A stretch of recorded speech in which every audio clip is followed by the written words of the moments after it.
I have two theories. One theory is called centuries. It took centuries to get this way. It's going to take centuries to get out.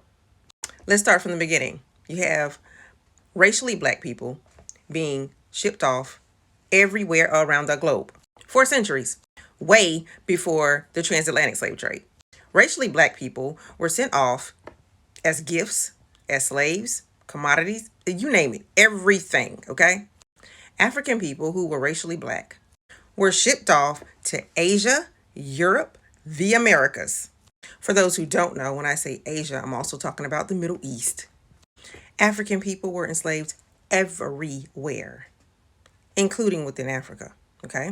So when you think about this going on for centuries, imagine what is being taught outside of the continent of Africa. What exactly is being taught?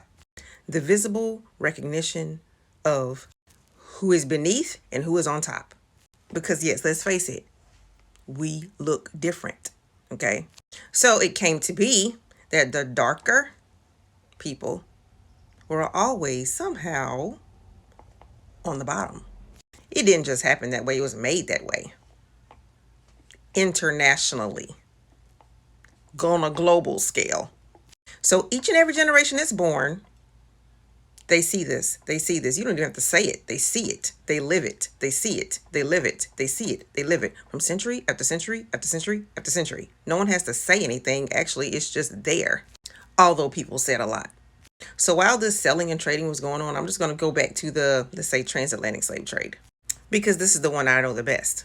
So while all the slave traders were doing their thing, right? I'm assuming the African slave trader, this is not saying African people, okay? I'm talking specifically about the slave trader at this particular point, okay? Because overall African people were victims of this too, all right? We're talking about the slave trader. They had no freaking idea, or they didn't have any forethought to see, okay, how are we making ourselves look to the globe, right? Over centuries and over centuries and over centuries.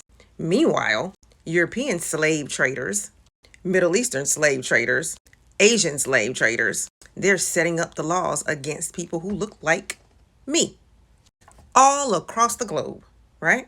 That means Europeans, Asians, Middle Eastern shared the same viewpoint, the same perspective when they look back at the continent of Africa.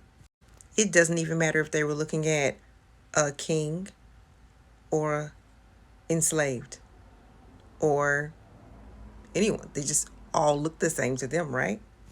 This happened over centuries. So they looked at anybody on the continent of Africa to be conquered and reconquered and reconquered. And isn't this what happened?